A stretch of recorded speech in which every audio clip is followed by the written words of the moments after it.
Hello, and welcome to another episode of Aragone Advisors. I'm your host, Paula Aragone, and today with us, we have attorney Cheryl Walsh from Cheryl Walsh Law Offices, and we're going to be talking about estate planning and elder law. Cheryl, thank you so much for being here with us today. Thank you for having me. It's a pleasure as usual. And Cheryl, we wanted to tell us a little bit about yourself, how you got into estate planning, trust litigation, and elder law, and what inspired you to do that?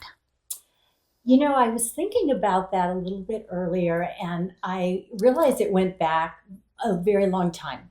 So when I was about 10, I went to summer camp, and I took sign language. And I really, really enjoyed it. Okay. And so I decided after that I wanted to learn sign language. And then that bridged to my being a lifeguard when I was in high school. And I started teaching children with disabilities to swim, and I became certified as an adaptive aquatics instructor. That is amazing. It's really fun. And so after I started working with children with disabilities, and I was working in sign language, and then in college I was helping with some interpreting and doing some song sign. Then I went to law school, and I decided that I really had a passion for that. So I started working at the Western Law Center for the Handicapped at Loyola Law School as a volunteer. Oh my God. And I really, really enjoyed that. So that's sort of the beginnings of working with people with disabilities.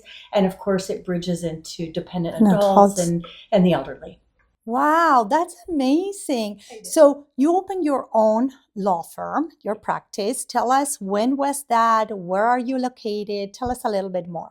So initially, I was working at a law firm in the San Fernando Valley, and I had a senior partner who said that one of his other partners had a mother with dementia. Oh. And they said at the firm that nobody really understood the practice that dealt with things like dementia and elderly people, and asked if I would be interested in starting elder law at that firm. Wow. And so back in 1994, I did that. And then I had a child, and then I had another child. And I decided that I wanted to work on my own schedule, and then I left the firm, and I started my own office in 1995. Pregnant with my third child. Good for you. Yeah. So what are the services that you guys provide? Right. So tell us a little bit about the services. So we moved the office from Simi Valley to San Juan Capistrano in 1997. And initially, I sort of worked in the area of conservatorships. I was doing Medi-Cal, government benefits planning, all the way from planning to estate recovery. My practice since then, since 1995, has evolved and based on the need of the people that we serve. We now do trust administration and litigation quite a bit. A lot of contested conservatorships. We work in the area of elder abuse litigation. We do estate planning, trusts, wills, you name it. If you're going to be growing older like we all are, then you probably need what we have. And that brings us to my next question, which is, tell us about the importance of estate planning for seniors and their families. Obviously, some people do estate planning early on, things change, life evolves. What's the importance of doing the proper estate planning for seniors? So I look at it in terms of your long-term plan. Just like we look at our health insurance, we look at our car insurance, we look at our financial plans. Long-term plans from a legal and estate planning perspective are critical because we're looking at what happens when I'm not able to do for myself. Correct. I'm looking at what happens when I need support and assistance. That might be sooner than later. But maybe it will be later, and maybe we'll live a nice long life and be independent all the way through. But the plan is for the contingency, just in case. Tell us, what are the key elements on a comprehensive estate planning? You know, when you're working on that, what do you focus on? So first we focus on the need. What kind of support will someone need? And of course, in my opinion, most people need a power of attorney and an advance directive for end-of-life decisions, and also to help them handle things that are like IRAs and non-trust type assets. Then we look at how big their estate is. Do they have assets that exceed, right now the threshold value for probate is $184,500. Correct. So if they have assets that exceed that value that aren't things that are tax deferred like IRAs and 401ks, then we start talking about a trust. Okay. And then we, as a backup, we recommend a will. Okay. So that we consider sort of a comprehensive estate plan. Okay. So we know what you're looking for. What are things that are common mistakes that people should be looking at to avoid problems down the road? I think one of the most common mistakes is people believing that if you have a trust, that it is funded. Oh. And funding a trust means that you have to move the assets into the trust rather than just create it.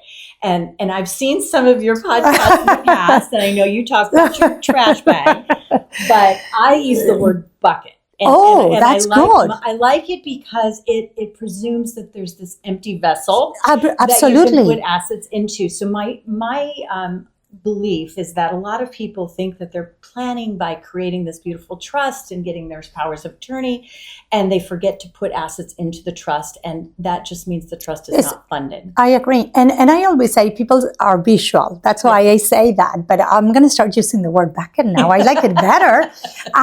But the reality is people don't understand that you really need to put everything inside it. I tell them all the time, make sure that you're always looking, if you open a bank account, if you do certain things, you have a trust. Just take the trust and they'll know what they need to do so that you are protected all the time and you avoid those issues.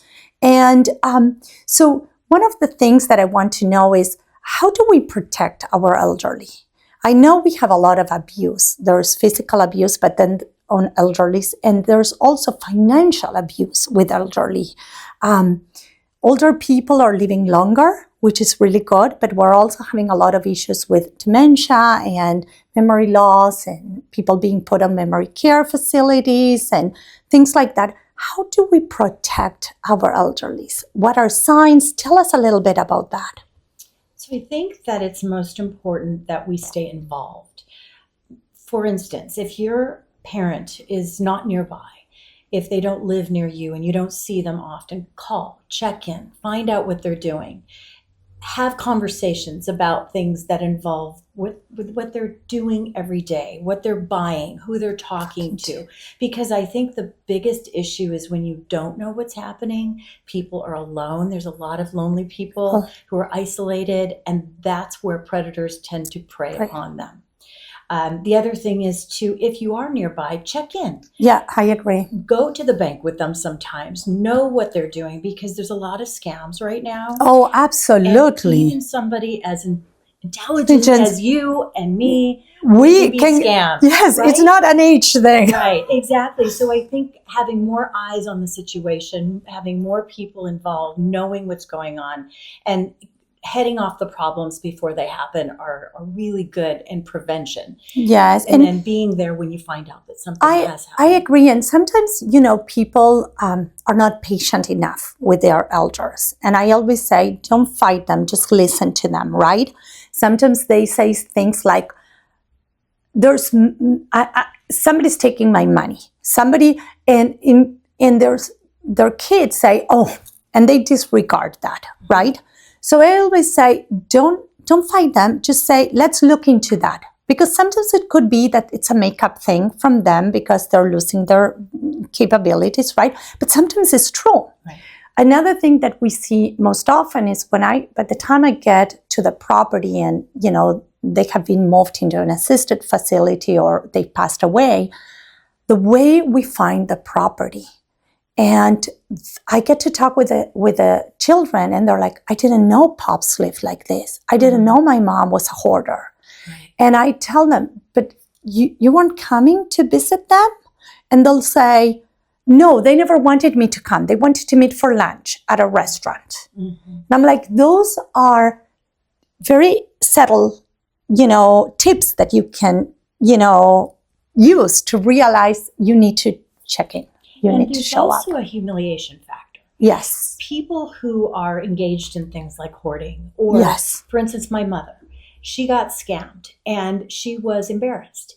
and she didn't want to say anything. Oh, and when I found out bless what her had heart. happened to her, I said, oh, that happens to To a lot of people. And Yes. she thought I was going to be mad that she had, fallen for this. And I said, no, it happens all the time.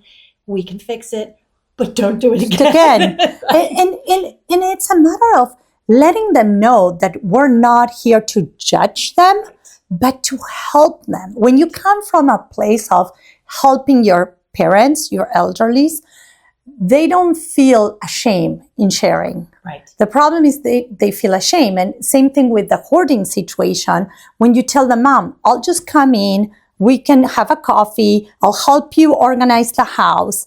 They don't feel so ashamed because things start getting out of control for them. And they don't have, by the time it's got to that point, they just don't know how to do it. And being scammed, you don't have to feel like you're ignorant or, how stupid of me. You don't, because it happens to everybody. And they're so good. And they're getting better. They're getting better, and they have access to a lot of information. I always say, they're sitting there in a warehouse looking for ways to scam people of any age. That's right. So yes, stay involved. Stay involved. Right. That's a good one. So tell us about a case that you worked on that it was an amazing win for you and your clients that could have gone really, really bad if you weren't involved. So actually, I'm happy to announce that just last week we got a decision from the Court of Appeals on a case that I was involved in that spanned a period of 6-7 years. Oh, a very long time. Wow. And what started off as a conservatorship turned into an elder abuse case and trust litigation. I mean, it morphed many times. But the good news is that the lady that we were working for, we did protect her. She did not need a conservatorship. Sometimes people don't. Sometimes they do, sometimes they don't. Right. And sometimes protecting someone means keeping them from being put under conservatorship when they should maintain their independence. So in this case, we maintained her independence. She lived out her life. She did pass away, unfortunately, last year, but she lived a good life. We kept people from taking advantage of her. There was some aspects of it that were elder abuse, but we kept the abuse from happening. We kept her independent. She lived out her life, and it went all the way up to the Court of Appeals. And last week we got a good decision that affirms what we had done. And I feel vindicated. Yes. And don't you feel, I always say a win for our clients, it's a win for us. Yes. When you love what you're doing and you have a passion for it, and protecting our elderlies, for me, it's like, that's one of the reasons I do what I do, because somebody has to be their advocate. Mm-hmm. Somebody has to handhold them and make them feel that they're still worthy, that they still are capable, and that they just need the help they need. And interestingly, we think of conservatorship as being, because I spent a lot of my day working on conservatorships, both defending against them and bringing petitions to have the court approve one. But sometimes people do try to conserve an elder for reasons that are not the right ones. Altruistic. They're not being good and supportive and kind.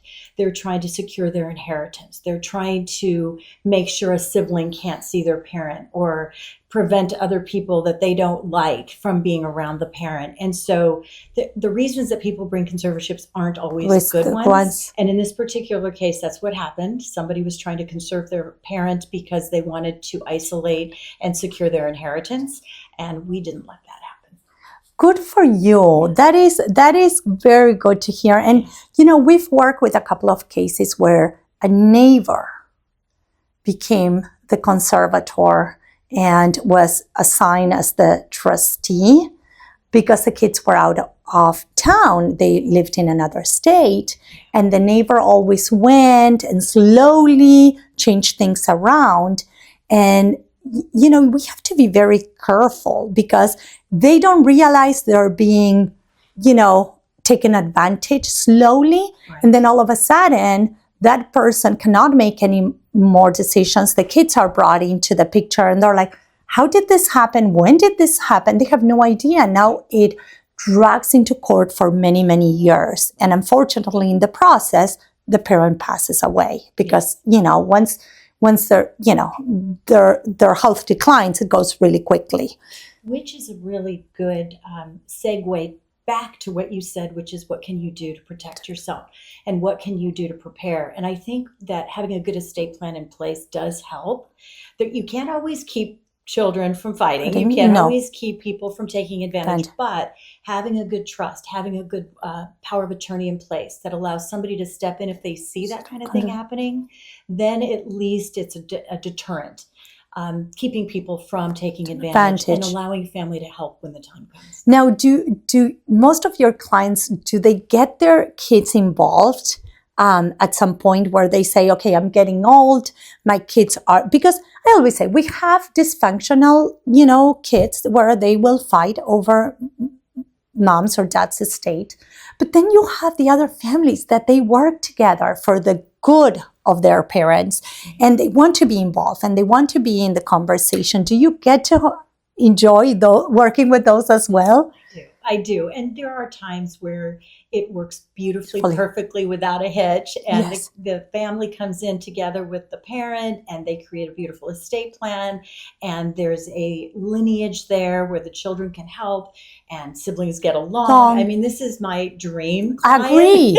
That's very rewarding. But then again, it's the other kind of clients that also keep us busy. So normally, how long does it take? You mentioned 6-7 years that you were in this litigation.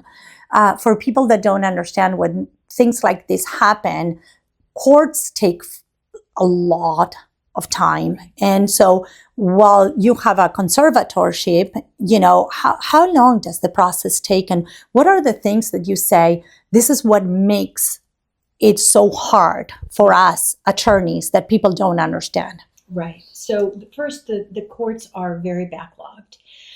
We know that because there's so many cases that are coming down and so many cases that because people are living longer. Yes. And because people who live longer often have needs that increase over time. Sometimes their children, with COVID, people sort of moved out of town. Quite a few people moved out of state. It made it a little bit more difficult for seniors to get the support from their family members because they're not local anymore. That being said, we're able to set up conservatorships even if families are out of state, but the court is very overwhelmed. So filing a petition for conservatorship, if there's no emergency, it's going to take you at least 5 to 6 months to have your first hearing.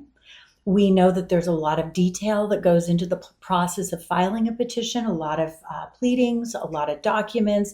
Everything has to be properly timed. So there's a lot of opportunities for mistakes.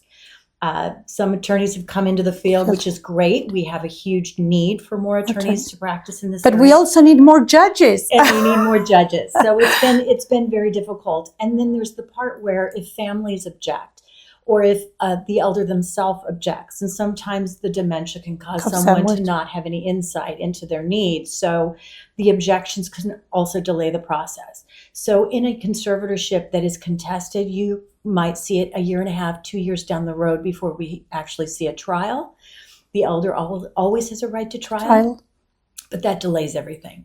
So it's a very long and convoluted process. And in the meantime, there can be a lot of family discord. It can create a lot of family stress. It does. And especially for someone who's teetering on the edge of dementia, they may become unhappy with family members. They may disinherit people. It becomes a little bit more complex than you would think. It always does. And I always say you have to understand that sometimes the ones that are doing everything for that elderly person, the ones that are very close and taking care of mom or dad, they're the ones that take the blame for everything, right? And sometimes for the wrong reasons, right? Sometimes there could be financial abuse, but sometimes there is none of that. And they just have to blame somebody because, they're losing their right mind and they just blame everything on the person that is there trying to take care of them. So I always say we have to also be gentle with the ones providing the care for them because sometimes they're doing so much and not being rewarded enough, right? Right. And sometimes one of the symptoms that comes along with dementia is paranoia. Yes. And a lot of elderly people who are starting to find that they're not able to remember things and they're not able to connect the dots as well, it's scary. Yeah. And that fear can also turn into frustration and anger. Yes. And they can direct that at the child that's trying to help them.